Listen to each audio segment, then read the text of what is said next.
بسم اللہ الرحمن الرحیم نحمده ونصلی علی رسولہ الکریم اما بعد اعوذ باللہ من الشیطان الرجیم بسم اللہ الرحمن الرحیم۔ سب دیکھنے اور سننے والوں کو السلام علیکم۔ رب اشرح لی صدری ویسر لی امری واحلل عقدۃ من لسانی یفقہوا قولی۔ میں جب اپنے اس اسلامی معاشرے پر نظر دوڑاتا ہوں تو مجھے آج اختلافات کی، آپس میں تضادات کی ایک ایسی خلیج نظر آتی ہے جسے عبور کرنا شاید آج کے دور میں ایک انتہائی مشکل امر بنا دیا گیا ہے۔ اگر میں قرآن و حدیث کے اوراق پلٹوں تو کیا کہیں پر مجھے کوئی ایک حکم، کوئی ایک اشارہ ایسا ملتا ہے جہاں اللہ یا اس کے رسول نے ہمیں ان اختلافات میں پڑھنے کی، ہمیں ان تضادات میں پڑھنے کی، یا ہمیں ان تضادات میں پڑھ کر خود کو فرقوں میں بانٹ لینے کی تلقین کی ہو؟ کہیں کوئی ایک اشاراتاً بھی ایسی بات قرآن و حدیث میں نظر آتی ہے کہ جس سے ہم یہ سبق نکال لیں کہ قرآن و حدیث میں موجود ہے کہ مسلمانوں میں ایسے تضادات ہوں گے کہ جس کی بنا پہ وہ خود کو فرقوں میں بانٹ لیں گے، خود کو جدا جدا کر لیں گے؟ آج آپ کے سامنے یہی حقیقت رکھنا چاہتا ہوں کہ وہ قرآن جس کو میں اور آپ ماننے والے ہیں بحیثیت مسلمان، وہ احادیث جو نبی کریم صلی اللہ علیہ وآلہ وسلم نے ہماری ہدایت کے لیے اللہ تعالیٰ کی طرف سے ہم تک پہنچا دیں، ان میں کہیں پر کوئی رتی برابر ہمیں اشاراتاً بھی ایسی بات نہیں ملتی جو ہمیں فرقہ بندی کی طرف دھکیلے، جو ہمیں ایسی راہوں کی طرف لے جائے جو ہمیں دوسرے مسلمانوں سے جدا کر دیں۔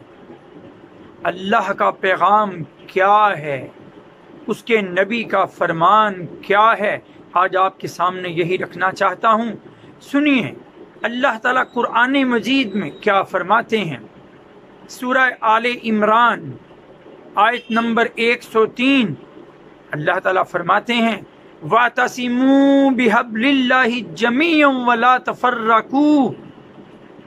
اے ایمان والو، اللہ کی رسی کو سب مل کر مضبوطی سے پکڑ لو اور آپس میں فرقہ فرقہ نہ ہو جاؤ، آپس میں پھوٹ نہ ڈالو۔ اب اللہ تعالیٰ تو ہمیں ایک رسی کے ساتھ جڑنے، دین اسلام کے ساتھ جڑنے کا درس دیتا ہے، تفرقہ اور فرقہ بندی جسے ہم کہتے ہیں، تضادات سے دور رہنے کا درس دیتا ہے، اور پھر بھی ہم تضادات کا شکار۔ یاد رکھ لیجئے اسی آیت کے دوسرے حصے میں اللہ تعالیٰ نے ایک ہو جانے کو، اخوت کے بندھن میں بندھ جانے کو، بھائی بھائی ہو جانے کو، ایک دوسرے کے ساتھ باہم شیر و شکر ہو جانے کو اپنی نعمت قرار دیا ہے۔ اللہ تعالیٰ اسی آیت نمبر 103 سورہ آل عمران میں آگے چل کر یہ بھی فرماتے ہیں وَاذْكُرُوا نِعْمَتَ اللَّهِ عَلَيْكُمْ۔ وہ اللہ کی نعمت یاد کر لو جو اس نے تم پر کی ہے۔ اِذْ كُنْتُمْ أَعْدَاءً فَأَلَّفَ بَيْنَ قُلُوبِكُمْ فَأَصْبَحْتُمْ بِنِعْمَتِهِ إِخْوَانًا، کہ جب تم آپس میں دشمن تھے، اسلام لانے سے قبل تم دشمن تھے، لڑائیاں لڑتے تھے، اللہ نے تمہارے دلوں کے درمیان الفت ڈال دی اور پھر تم اس کی نعمت سے آپس میں بھائی بھائی ہو گئے، ایک ہو گئے۔ یہ ایک ہونا اللہ کی نعمت ہے، اور جو کوئی اس نعمت سے منہ پھیرتا ہے پھر وہ ٹکڑوں میں بٹنے کی کوششوں میں پڑ جاتا ہے۔ تو فرقہ بندی میں پڑنا کفران نعمت بھی ہے، اللہ کی نعمت کو جھٹلانا بھی ہے۔ پھر دیکھیے اللہ تعالیٰ ہی سورہ آل عمران میں ہی آگے چل کر آیت نمبر 105 میں یہ بھی فرماتے ہیں، حکم دیا جاتا ہے وَلَا تَكُونُوا كَالَّذِينَ تَفَرَّقُوا، ان لوگوں کی طرح مت ہو جانا جنہوں نے فرقے بنا لیے، جو ٹکڑے ٹکڑے ہو گئے، جنہوں نے دین کو ٹکڑے ٹکڑے کر لیا۔ یہود و نصارہ کی طرح مت ہو جانا، وَاخْتَلَفُوا، اور انہوں نے اختلاف کیا، مِن بَعْدِ مَا جَاءَهُمُ الْبَيِّنَاتُ، جب ان کے پاس روشن نشانیاں آ چکی۔ ہمارے پاس بھی قرآن و حدیث روشن نشانیاں ہیں، جب تک اس سے جڑے رہیں گے فرقہ بندی سے دور رہیں گے۔ اسی لیے نبی کریم صلی اللہ علیہ وآلہ وسلم نے فرما دیا تھا ترکت فیکم امرین، میں تم میں دو چیزیں چھوڑے جا رہا ہوں، جب تک انہیں تھامے رکھو گے کبھی گمراہ نہ ہوگے، ایک اللہ کی کتاب اور ایک اس کے نبی کی سنت۔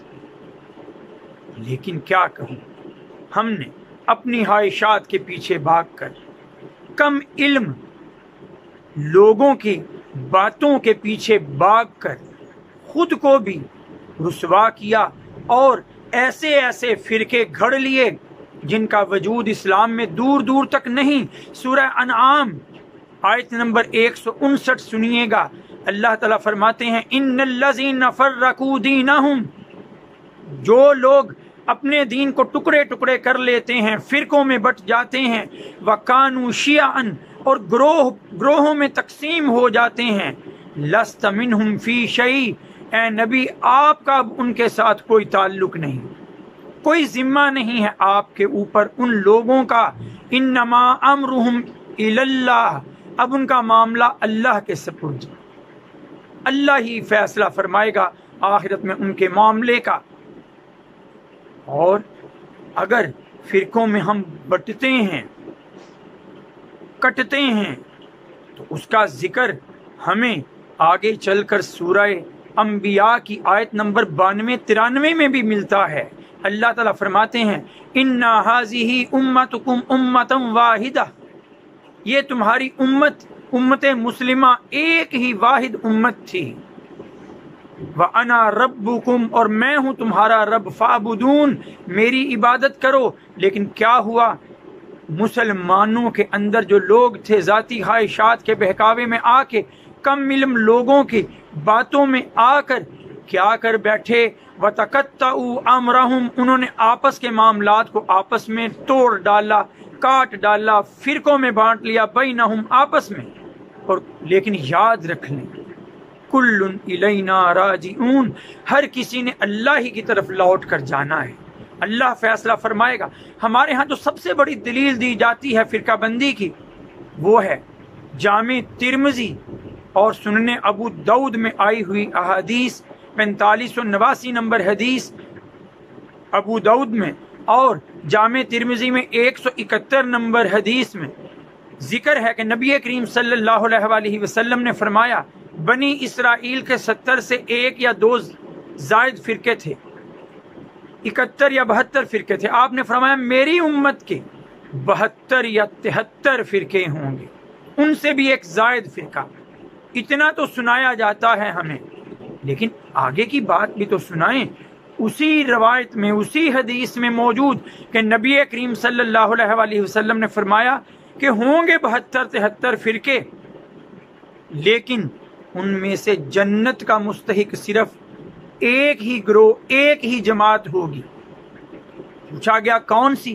آپ نے فرمایا جس پر میں اور میرے صحابہ ہیں، جو اللہ کی کتاب پر اور نبی کی بات پر چلنے والا ہوگا وہ اس ناجی نجات پانے والے گروہ کا، جماعت کا حصہ۔ اور وہاں بھی کوئی ایک فرقہ نہیں کہا گیا، حوصلہ افزائی نہیں ہے، بتایا گیا کہ فرقے تو بنیں گے لیکن ایک جماعت جنت میں جائے گی، اور وہ جماعت وہی جو اللہ اور اس کے رسول کے احکامات کو ماننے والی ہوگی۔ پورے اسلام میں کہیں فرقوں کا وجود نہیں ہے۔ جڑ جائیے قرآن سے اور حدیث سے کہ ہم ایک ہیں اور مسلمانوں کو ایک ہو کر دکھانا ہے۔ اللہ مجھے اور آپ سب کو اس کی توفیق دے۔ وآخر دعوانا ان الحمد للہ رب العالمین۔ السلام علیکم۔